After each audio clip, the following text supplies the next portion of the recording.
നമ്മളിവിടെ ഇതാ മഞ്ചേശ്വരത്ത് തേങ്ങാ ബോയ്സിനെ കണ്ടു. आपका नाम क्या है?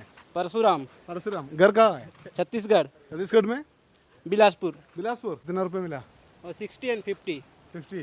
आपको कितना मिला? आपको मालिक को 50-60 मिला. हमको 40 मिला, उसको 10 कमीशन। हाँ, ഒരു തെങ്ങുമിൽ കയറിയാൽ 40 രൂപ ഇവർക്ക് കിട്ടും, ബാക്കി മുതലാളിക്ക്. कैसे है केरल? केरल बहुत अच्छा है। हाँ, हमारा सुपर प्लेस है। हमारे लिए दुबई है।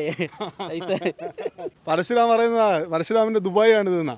एक दिन में अच्छा काम है तो 2000-2500 ऐसा है। ഓ, ഒരു ദിവസം നന്നായിട്ട് പണിയെടുക്കാൻ പറ്റിയാൽ ഓക്കെ പണിയെടുക്കാൻ പറ്റിയാൽ 2000 രൂപയൊക്കെ സമ്പാദിക്കാൻ പറ്റും. ഉദർക്ക് ദിനാമില്ല ബിലാസ്പൂരിന്. बिलासपुर में 200 एक दिन में। हाँ, एक दिन का कुली 200। എല്ലാം അടിപൊളിയാണെന്ന് പറയുന്നുണ്ട്. എന്തായാലും ഇവരെ തെങ്ങുമ്മ കയറാൻ നടക്കട്ടെ. ഞാനിതേ ശ്രദ്ധിക്കാൻ കാര്യം തേങ്ങാ ബോയ്സ് എന്ന് എഴുതി വെച്ചിട്ടുണ്ട്. ഇവരുടെ തേങ്ങാ ബോയ്സ് ആണ് ഇവിടെ നമ്മുടെ മഞ്ചേശ്വരത്ത് തെങ്ങുമ്മ കയറുന്നത്. എന്താ തേങ്ങാ ബോയ്സിനെ വിളിക്കാൻ കാര്യം? നാട്ടുകാർ ആരെയും കിട്ടുന്നില്ല ഇവിടെ, ആണോ? ആരില്ല. ഊർക്ക് വിളിക്കണം. ഇവിടെ നാട്ടുകാർ വന്ന് വരുന്നേ ഇല്ല. കുറെ ആള് ഇപ്പൊ ആരില്ല നാട്ടുകാർ. ഇവരാകുമ്പോ സൗകര്യം, ഒരു സൗകര്യം പൈസ കൊടുത്തെങ്കിലും മോശമില്ല. पहले किधर?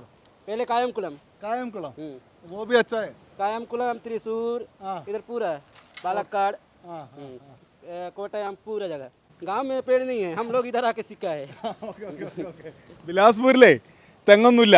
ഇവിടെ വന്നിട്ടാണ് തേങ്ങ പറിക്കാൻ പഠിച്ചതും അതൊരു സമ്പാദ്യ മാർഗമാക്കിയിട്ട് അവർ മാറ്റിയതും. ഞങ്ങളുടെ ദുബായ് ആണ് ഇതെന്ന് അവർ പറയുന്നുണ്ട്.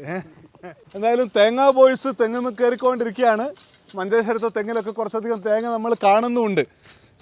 അവിടെ തേങ്ങ ഇല്ലാത്ത ഛത്തീസ്ഗഡിൽ നിന്ന് വന്ന് ഇവിടെ തെങ്ങുമ്മ കയറാൻ പഠിച്ച് അവരാണിപ്പോൾ ഈ ഭാഗത്തെ പ്രധാനപ്പെട്ട തെങ്ങ് കയറ്റക്കാർ. എന്തായാലും വാട്ടർ സൈക്കിൾ ഡയറി യാത്ര തുടരുകയാണ്. അതിനിടയിൽ കണ്ട ഒരു കാഴ്ച നമ്മുടെ പ്രേക്ഷകരെ കാണിച്ചു തന്നേ ഉള്ളൂ.